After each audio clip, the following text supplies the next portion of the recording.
So this next panel discussion is entitled Future Ready Schools, Integrating AI in Education for Adaptive Learning and Efficient Administration.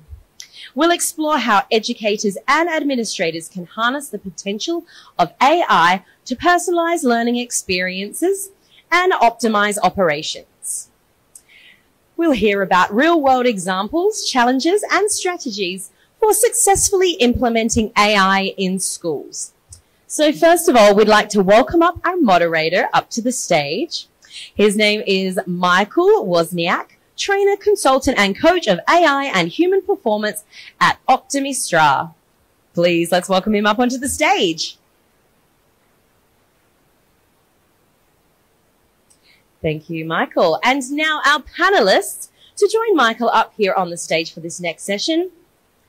Jalaj Desai, Head of School, Saddle River Day School. Gina Uttam Chandani, Co-founder Generation Officer, Tungsten Group.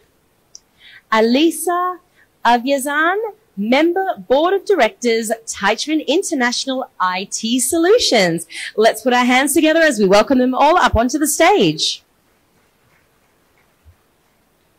Please go ahead, Michael, the stage is yours.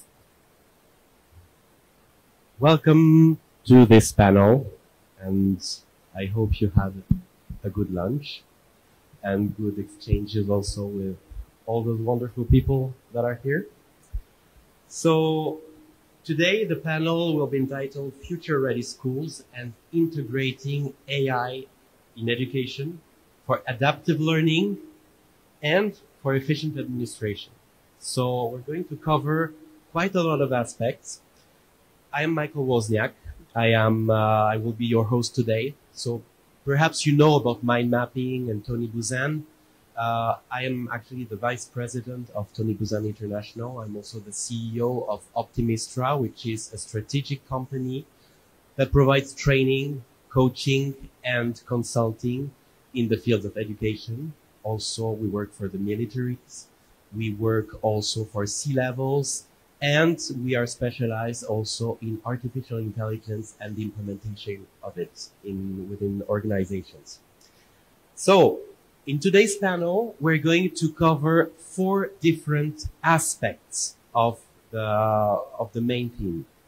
First, we're going to take the point of view of the student. We're going to take the point of view also of the teacher. Then we're going to take the point of view of education as a system, and then administration. And at the end, we're going to have a few moments with questions from you to our amazing panelists, which we have here. They will have the opportunity to present themselves right before their first answer.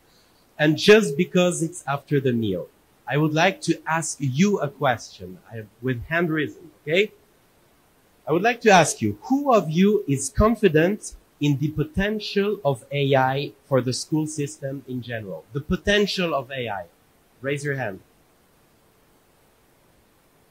Okay.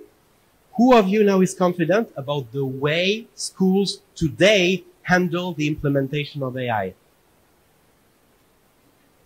That's exactly why we are here today. Okay. So now I want to welcome our 4 wonderful panelists, and perhaps we can jump right in the first theme, which we're going to take the point of view of the student. And the first question for our panelists will be, should the use of AI be simply forbidden to students, as many schools do, or should schools create a framework for a healthy, ethical use of AI? So who would like to start first?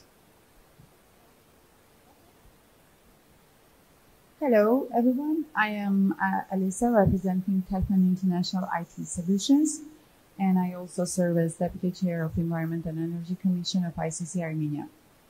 Well, I am an advocate for integrating AI rather than banning it, because today digital literacy is so important and essential.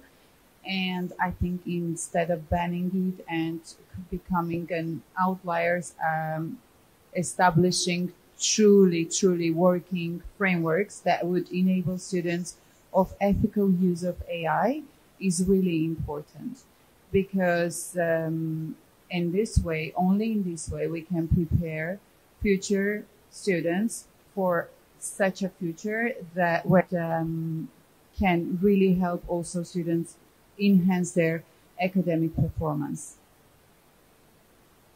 Yeah, and technology. I'll definitely agree that AI should be adapted or adopted in the school system for students, rather than what you're maybe the opposite view, saying that it should be banned. And reason why I say this, for me, the way I look at it is that already it's here to stay, I think, and it's already evolving beyond what we even thought it could be. And right now, even within obviously we are preparing students for the world of work and the world of business. If you look at those two spaces, the people that are, or the organizations that are not making use of AI in their employment or in business, are the ones that are being left behind. So if we are preparing the students for that future, we will really just do justice to them if we make sure that those adoption of AI with the right framework, of course, ethically, as you mentioned, has to be done, I think. And for me, this is the main reason, is that in employment and business of the future, AI will be used beyond what we are seeing even now. So it has to be put together. Hello all, my name is Jalaj Desai. I'm the head of the school at Southern River Day School in New Jersey. We're about 25 minutes from New York City. We are now looking to open a campus in the Middle East, mainly Sharjah. In this process of AI, we also built an AI platform called ProSchool.ai. So if you have a chance, you can look it up. I think AI plays a very important role in education. It is finally, I think we have got a technology that truly personalized or differentiate learning for the students. You know, we have seen many different technologies so far, starting from LMS to computers. But all that, what it did was simply took what we used to do and gave a tool to simply say, oh, we're just going to do stuff electronically. So if you have a great book you should write, now it just does it online. AI has an ability to actually tackle a lot of issues, starting from personalized learning, kids with special needs, and kids with all the underprivileged areas where there's a shortage of teachers, shortage of staff and resources. AI can finally handle that. So I'm very excited for what AI has to offer in the next 5 years. Just want to comment on that. Hi, my name's Gina, and I am the co-founder and director of Generation Z Education and Training Solutions based here in the UAE. Although I do agree that AI is definitely the way forwards, from a perspective of children and students' cognitive development, there's a very fine line between understanding and comprehending what they're learning to just using AI for plagiarism. And I think the dependability of where students are getting dependent on AI to complete their assignments, to complete their workload, not really looking at the plagiarism aspect. Are they really using their own cognitive functioning? Or is it a matter of type the sentence, get the answer, humanize it, and then submit it? So this is something which, if it's not managed in the right way, in the future when it comes to the workplace, they're so dependent on the technology that they don't actually use their own thinking and processing. Thank you. So it's really a complex matter because, yes, there is the use of the tool and there is the proper use of the tool. And in fact, frameworks actually need to be implemented. And I think that everyone will agree on that. So that makes things more complicated, right? So now, in what ways can AI enhance student-teacher interaction? Okay? Rather than replacing it, because there are also ideas about replacing completely the teacher, but here, how can it be used to enhance the relationship between the teacher and the student?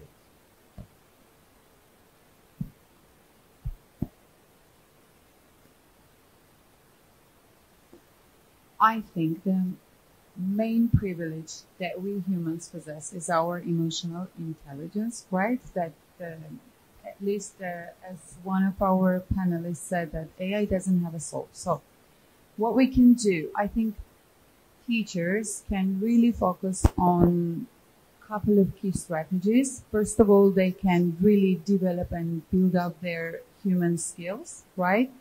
And for example, they can not act as simple exchanger of information or deliver that information, but instead they can mentor, guide, and build up relationships that, enhancing those qualities that AI cannot do.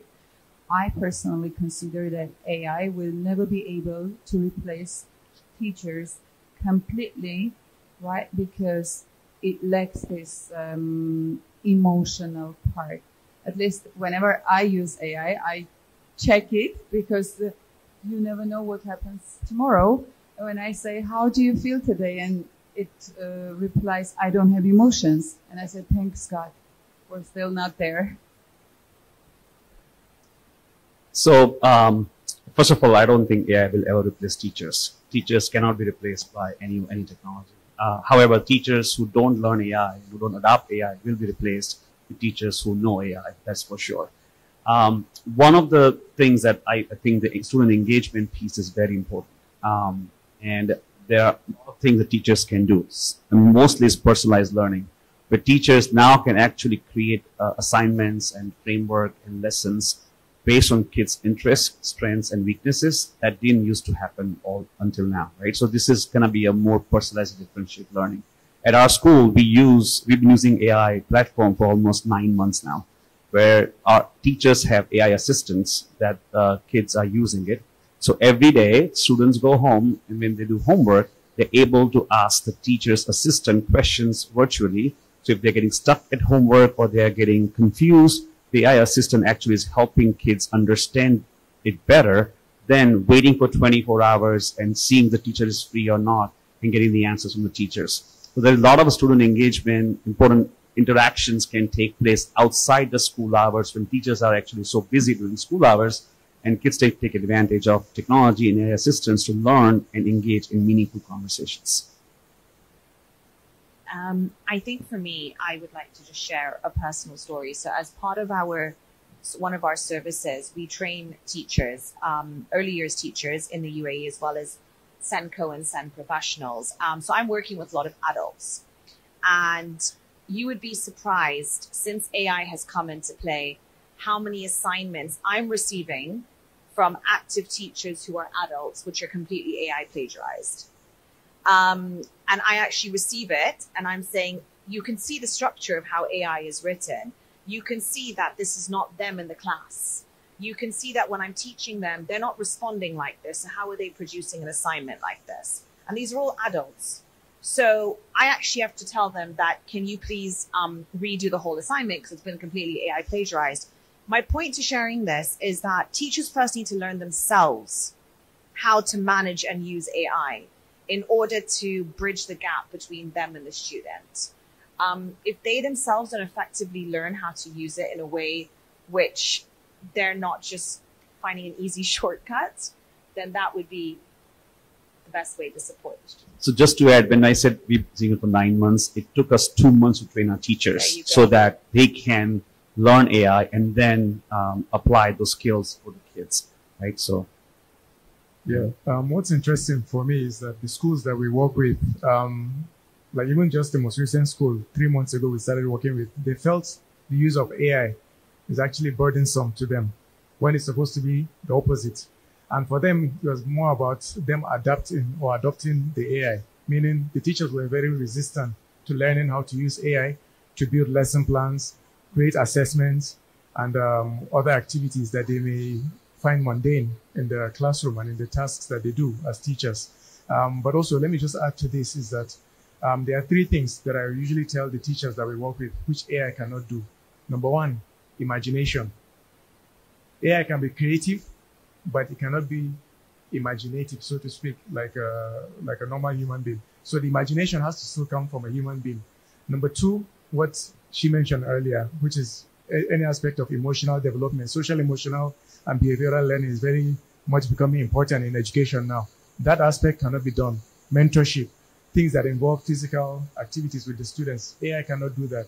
So I see the way that if teachers actually, even with the training that we do, we try to get the teachers to focus on those things that the AI cannot do within the classroom to engage with students, while every other mundane thing that AI can do, they delegate, so to speak, to the AI in order to be efficient with their time.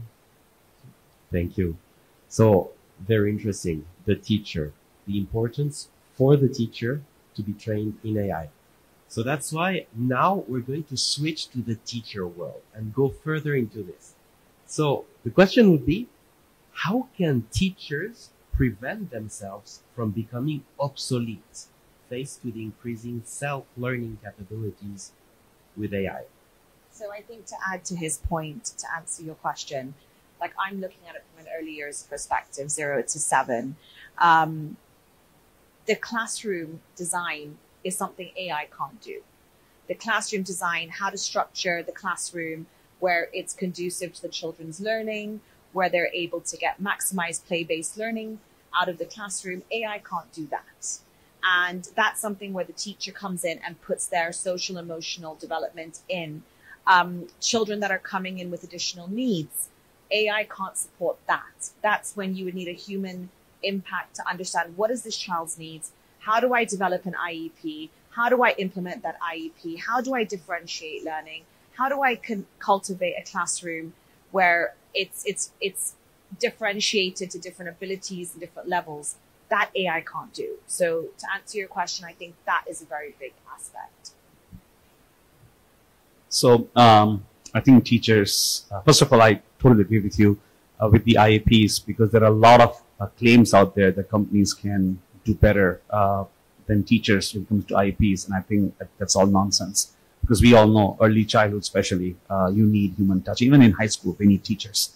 As far as teachers concerned, I think teachers have to constantly evolve themselves, constantly innovate themselves, reinvent themselves rather, and make sure they're learning about new technology coming up, because AI is much, much faster than what happened in laptop years or the calculators years or any of the technology.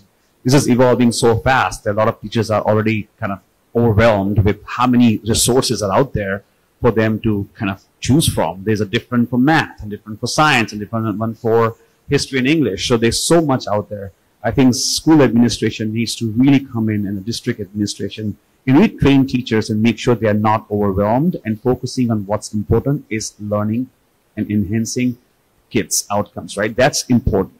So how does that help? If teachers are not trained to teach properly, doesn't matter what kind of technology they have. If they don't know how to use it, they cannot teach kids with those tools. So it's very critical that teachers train them, and it's up to administration like us and governments to make sure teachers are getting training in this area. So I will just build up on your thoughts, actually. So teachers should view AI as a complementary tool rather than as competitors. Usually, resistance takes place from the side of teachers because they view AI as a competitor, like leading to this teacher replacement phenomenon. But it's not like that. And one solution to that, I think, would be that teachers really foster critical thinking among the students, because this way students and children can differentiate the biases and limitations of AI as well, because AI is really easy to misuse, right? So fostering how they can do that, they can foster really an engaging classroom environment through creative assignments or interactive games, and they can really ensure this engaging environment where students will be really motivated to be creative and not to just fall in the intellectual frames, but just be really critical and imaginative, as my colleague said. I completely concur with her that AI is a supplement, not a substitute. Yes. And I think specifically in the UAE, where there is such vast cultural differences, you go to a school where it's predominantly Arab speaking, you go to a school which is predominantly English speaking, that's where the teacher comes in because they understand the cultural differences. And that's really important for them to know that as well. in the US also, they have adopted AI really, really well. I'm surprised how quickly the schools in the United States are adopting AI in schools, but they all understand 4 skills are still important: creativity, critical thinking, communication, and collaboration. Even conflict resolution. Today, if there's a conflict in your classroom, is AI going to come into your classroom and resolve it? No. So let's imagine a world where teachers are taught in the field of AI, then they can teach the children, but we all know what happens in Vegas stays in Vegas, but what happens at home stays at home. Should teacher work more with parents and involve them more in the learning process for the children in order to avoid AI misusage? Okay, definitely. I think you mentioned earlier on aspect of plagiarism. Most times this happens in the absence of the teacher. And where does that occur? At home, during homework, during computer-based tests and stuff like that. And I think, and I've seen this even with just this school that I was talking about as a case study. Parents, unfortunately, they are competitive also. So the biggest dilemma for them is that, okay, how do I control the use of AI for my child without knowing that the other parent's child is doing the same or not, so to speak. So it's almost like, I don't know if you remember in the movie The Dark Knight, when the ship, one had prisoners, the other one had civilians. And so each of them had a detonator. I mean, they were told to blow up the other ship. And the dilemma was that, okay, how do I know that this other one is not going to do what has been said not to do, so to speak. So the whole point is that, unfortunately, this is where we see the challenge, even with this case study that I mentioned, which is that many parents, they want their own kids to be the ones to compete better than the other kids. And so why should they listen to the teacher that is saying that they shouldn't, they should moderate the use of AI, But I think for this, the best way to achieve this is to not allocate as much of scoring that will affect the final grade of the child to those assignments that go home. I think that's what we've been able to do for us. And anything that requires the teacher to be the one that in direct supervision of the child's activities, that's the one that we allocate more scores to. But even with that, sometimes it's not as straightforward as that. I also think the context of where the AI is being used. For example, my personal experience, I have my daughter who's 14 and she spent hours on the computer trying to learn how to program a website because you're using a tool to support you. So I think educating parents that this is going to enhance their learning, not replace their learning. Thank you. I think collaboration here is the key, and I think teachers should make parents as their leading and guiding partners, which will really mitigate the misuse of AI. And there was even an experiment with UK schools. They initiated this with parents, and then try to monitor their progress. Once they assigned children a very complicated task, I think 3rd grade children. And what happened, it was, if I'm not mistaken, it was a very, very deep analytical description of a literature hero, Anna Karenina. And many parents next day appeared in the school, quite aggressive, asking, how could you assign this to 3rd grade students or children? And they said, okay, teacher said, okay, we were expecting you. This means we are really progressing AI just to be prepared for the assignment. Thank you very much. Yeah, very interesting. So now let's take a step up and take the point of view of education as a field. Because, if you look at a schoolroom like 100 years ago, and most of the schoolrooms today, they are all the same. The methods are very similar. There are a few schools that are improving the methods. But now, since education has been evolving slower than technology in the last century, how could this evolution be speeded up? So I think it's a good thing that it has not been so aggressive as the other industries. But when you have a technology like AI, which has a potential to do so quickly, we just have to be prepared for that. One of the things, just to kind of summarize what has happened with the AI in our school in the last 8 months, our teachers are now, every teacher now is going to our AI platform, just proschool.ai, and they are uploading, enhancing content, creating content on the spot. As you said, you have to be in the control, right? Teachers have to be in the control. So they are enhancing all the content. They have the AI assistant, which is a 24/7 tutor the kids can use. And then on the kids side, students are able to see all those personalized learning, take assignments, do homework, do essays, without actually having all the cheating issues, because we have some really strong guardrails that we've built. The kids can't cheat. All that is happening right now with the help of a tool which didn't exist before, that allows teachers actually to have time to spend time on kind of working with the kids rather than just doing all the busy work. They're analyzing a lot of data, how kids are learning, what difficulties they're having, how much time they're spending on homework, what level of reading and writing they need to be focusing on. So teachers now are adapting to this change and doing something that's really critical is to teach kids. Last point I'll make is there was a recent survey that teachers only spend 32% of their time on instructing kids from the 100% of the job duties. That's awful, because teachers' responsibility is to teach kids. But only 32%, that's bad.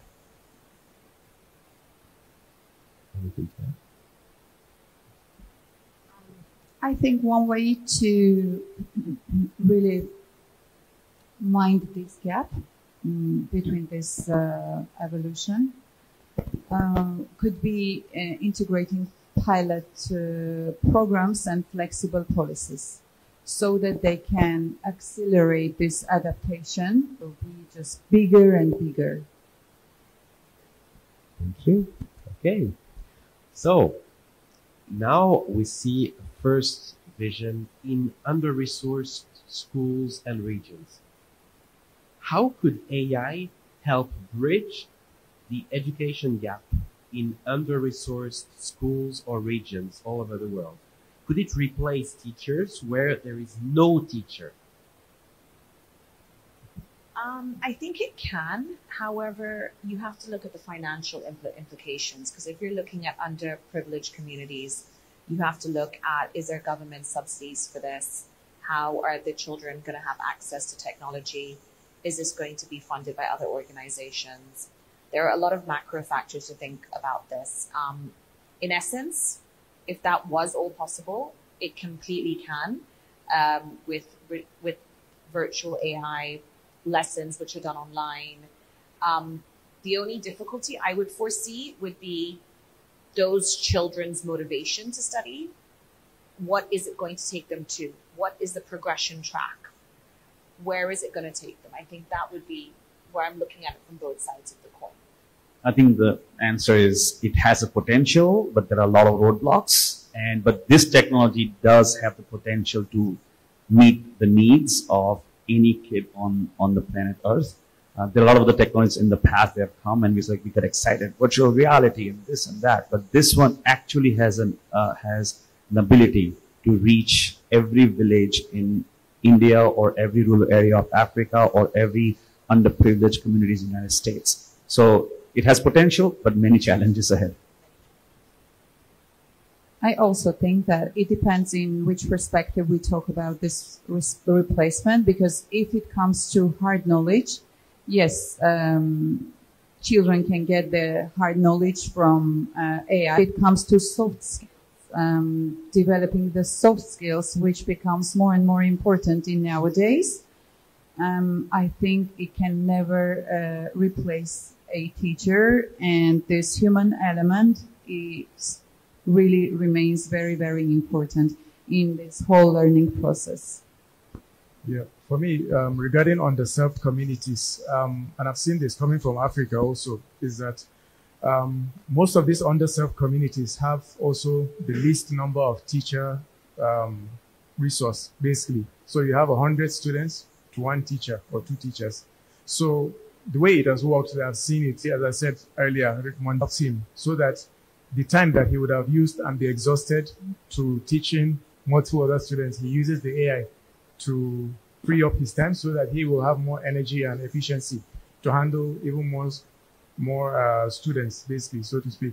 So it's not to say that the AI directly will affect or improve those underserved communities. It's just that the AI being an enabler or a partner to this teacher is going to help his efficiency or his productivity to handle the multiple students and children that he normally would serve in those communities. So that's how I've seen. Thank you. It's interesting because our panelists already covered the problem of the time spent with administrative tasks. That's why the fourth field that we want to cover now is the point of view of administration. Okay, we've noticed that there is a problem. So now, how can AI reduce administrative burdens for teachers, allowing them more time to focus on teaching and mentoring? One thing I could say is attendance and class scheduling, timetable scheduling. Better. These teachers are loving the platform. Plus, they are not answering email assistant. Also, teachers are looking at allowing teachers to teach only 4 days a week now in our school instead of 5 days a week, which allow them to have the fifth day just to prepare lessons and enhance materials. And yeah, and I think today there are class performance. It's really easy for the teacher later to see the progress of each child and compromise a little bit the overall curricula. Yeah, for me, I think to what you said, administration-wise, especially tasks that are mundane, for me, I keep repeating this point. If AI can do it, it will free up time and efficiency. But also, if we look at the three aspects of education, which is curriculum, teaching, and assessment, the key part that maybe AI hasn't done well, or we haven't seen much progress, is on the assessment side. And I'm saying this on 2 points. If assessment changes, or even if AI is used in assessment, things like plagiarism and also checking the right metrics of performance will be better enhanced. Because most students and teachers teach according to what they will be assessed according to, basically. And I think also the use of AI to do maybe computer-based tests and other forms of assessment also will help. So that aspect of education, assessment, is really, I think, underused when it comes to AI. Just one more point. I think I would urge everybody in this room and everyone you know, talk to people who've been using AI in the schools. It would be much helpful for you to get familiar with what AI is and then pass on to our schools. Thank you very much. So now, it's interesting. We need AI for administration and administrative work, but sometimes there are a lot of skills that are required to create those systems and to install the system. So what partnerships between schools, tech companies, and governments would be necessary to make AI integration successful at scale? I would think from a curriculum point of view, the curriculum providers, specifically the British curriculum, they really need to start adapting their companies in the United States. They have been actively using AI in their companies, so that you'll see more and more that's coming out. I would say one thing though that's very important for AI to work is companies like AWS, which is Amazon Web Services, because AI is expensive. The tokens are expensive.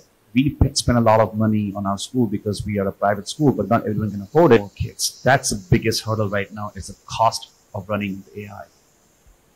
Yeah, let me pick it up from his point now. Regarding costs and access, this is something that is affecting adaptability of AI. And for me, when it comes to partnership, I think governments and the international development organizations, if they can help, I think with internet access, electricity, and things like that, that really carry the burden of costs, that will help as far as partnerships is concerned, I think. So for me, this is where partnership will really help.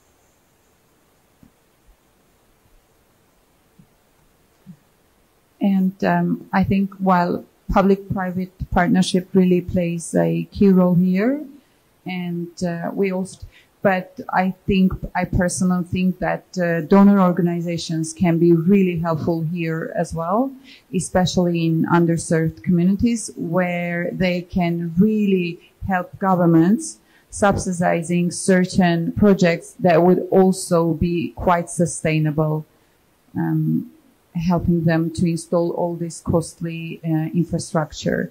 And as it comes to government, I think the setting standards is really important here. Thank you very much. Okay, so we have covered 4 aspects, okay? There was the student point of view, the teacher, the education, and the administration. Now, I'm quite curious to ask you something. First, where do you see schools in 2040?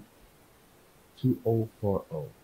Where do you see school? Just give a few keywords, okay? Just raise your hand and give the keyword, and I will repeat them for the audience, okay? Student directed, super. Yes? Prescribe to subscribe curriculum. I choose what I want to study. Super, yeah?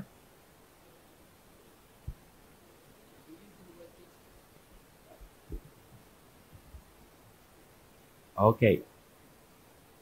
So teaching / coaching. Coaching, okay. Just So coaching. really going from teaching to coaching. Okay. Okay. Yes, please. Empowered teachers. Super. Yes. Teachers as facilitators. Yeah. Okay.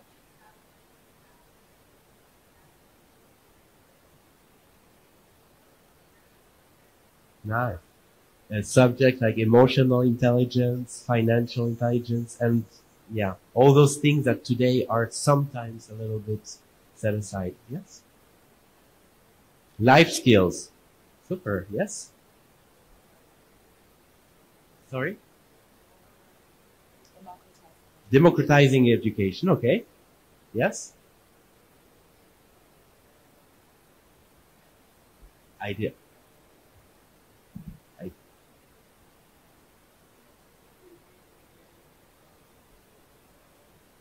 Okay. The new subject for okay, terraforming. Okay. Yes. Skill. Okay. Focus on skills. Super. Last one. Yes. Offline education. Okay. Great. So, bravo.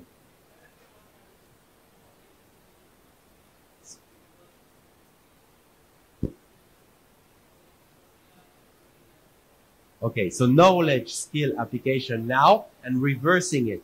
Application, skill, knowledge. Okay, thank you. So now it's good because now you start to raise some ideas. We have a few minutes left. If you have questions to ask to our panelists, okay? So if you have a question, please just stand up to the microphone and you can ask your question. I'm not gonna ask a question because they cover everything about AI, but I'm thinking to change something in the title. Instead of saying AI, let's say emerging technology. Emerging technology, because we are right now living in the digital transformation era. DX or DT cover everything. If you're gonna apply AI, it's okay, but it's not like a trend. You're gonna have a strategy for everything. DX strategy that can lead you Tell it to the Education 2.0 and to organizers. Thank you. I'm not sure how many have read this book. Student Focus from John Harry. Though it was written in 2018, before the emergence of AI, there are a lot of things that he talks about. Basically, is very relevant today. Question to the panelists. When I did the 3.0 presentation on AI at the IB conference in Jakarta, I put 5 questions. So you got only 5 people there. So how many of you are scared?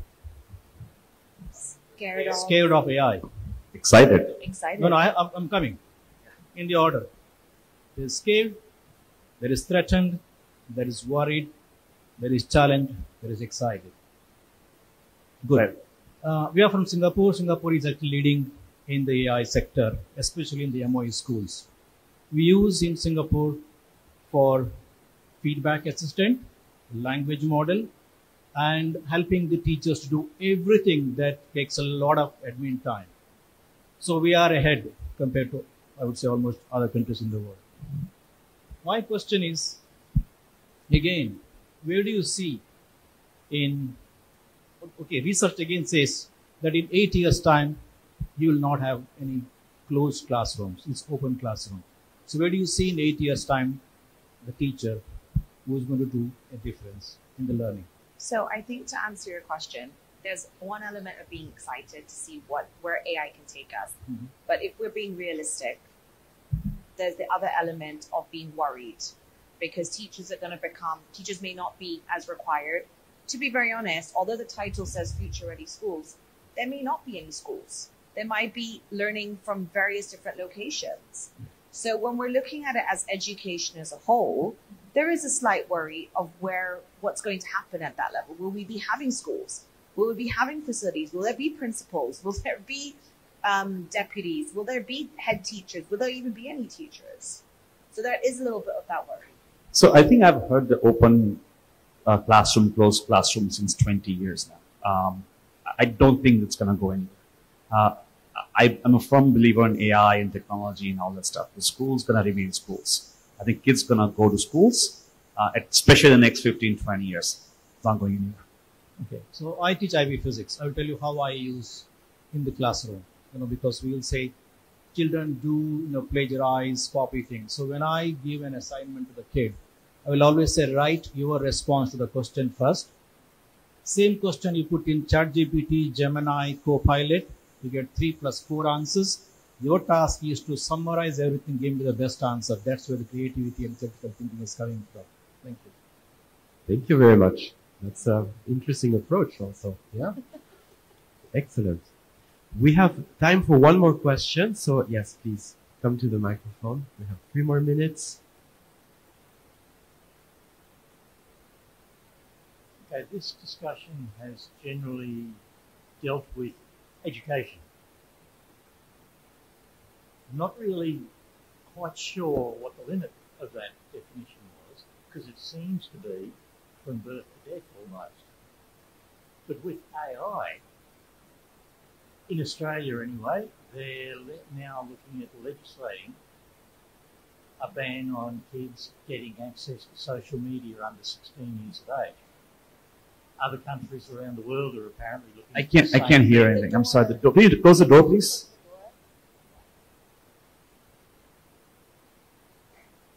Right. So, yeah, other countries seem to be looking at the same sort of legislation of trying to keep kids off computers up until a certain age to allow kids to be kids. Now, the admin side of it, yes, computers have always tried to help admin, and AI is part of that. But where do you see the difference between an age limit on kids being kids as opposed to kids being taught about how to be a kid by a computer that doesn't have a soul and doesn't have the parents having responsibility for their education? Because after all, worldwide, there's a lot of problems around with discipline and all that. And we'll go, oh, it's someone else's problem, it's not the parents. But if AI continues down this path, is there going to be a problem in which we are saying we are now no longer responsible for the actions of our children because they were taught? That's the general thing. How do we look at education? Is there going to be, or should there be, limits on when computers and AI should be the ones that are dictating, and when should they be left to children to interact with teachers and people, to be people and to be children, and when can we let loose a little bit and say, okay, AI can help them, when they can understand it, misinformation and the incorrect information out there, the incorrect understanding of information out there is becoming a huge problem. And that hopefully is age specific, that once you get some idea of what is right and wrong, you can then read something and go, that doesn't make sense. Maybe it's not right. I have to look it up again. Whereas when you're below, maybe you do not understand the difference. I will have to now give the word to the panelists. I think to your point is what I mentioned at the beginning, that when do children develop their own cognitive independence to answering or to repeating any assignments or completing them. And I think what would be a very interesting topic for a panel discussion is understanding the impact of AI on children's mental health. And I think that's something which we really need to start looking at. Things like anxiety, stress, depression, so many factors that can come in where children become over-dependent on the use of AI. So I think that's something which would be definitely an area we need to explore. Yeah, I think people on the ground, a lot of the educators, I'm not sure we all are experts in when it comes to all the skills. And I think it needs to be by the governments. They need to come up with the committees and task force to kind of do some research on it. And research not just for a 3 months or 6 months long data, but like a research in depth and figure out what this means. Because you questioned it and you have all the good answers in your question too. So I think it's a really unknown territory at this point in my mind. Yeah, for me, I think it's not about age, it's about readiness. And I'll give an example. For instance, in Nigeria, you see that unless a child has mastered the times table, for instance, up to a certain level, the teacher wouldn't allow that child, the school wouldn't allow that child to have a calculator. You must have mastered a certain level of arithmetic offhand before you're given the calculator. Same as there's a subject we teach called technical drawing, but it's basically like 3D drawing. So unless you master technical drawing by hand and plain sheet, they're not going to give you access to AutoCAD or SketchUp or some of these other technology tools. Same as even typing, writing essays and stuff like that. They don't give you access to Microsoft Word until you have mastered a very, very almost perfect handwriting before they give you access to MS Word or MS PowerPoint and things like that. So I think it's about readiness rather than about age. So that's why maybe differentiated instruction, maybe, and some of those other student-centered learning in terms of, because they may be all the same age, but they are not at the same level of cognitive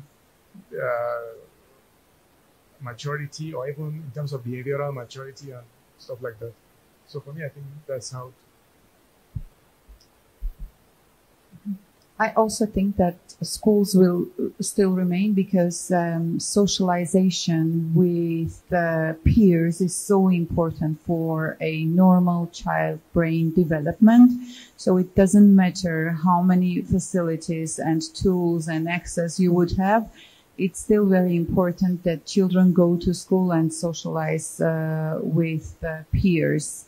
And because even if they get that hard knowledge of simple behavioral norms, they need an environment for execution. Otherwise, it cannot become a reality. And in the end, they may become just some isolated and, have really challenges in further life, real life. And I think just the last point as well to that question was that it's very important for schools and parents to work, individual schools or within a governance, to work where there is clear policy and legislation, where schools can use AI to collect data to understand, are the children becoming too dependent? What is their attendance? What is their performance? And to develop solutions where maybe 3 hours of the day you don't have access to AI. If they feel that the community, the student body in the community is showing negative consequences of the use of AI, then the school has to make adaptive techniques to support that, and vice versa. Thank you very much. And I think this is a nice conclusion to this panel. So first, I would like to thank our wonderful panelists. Please give them a hand. And thank you also to all of you for your participation, for the questions, for your attention.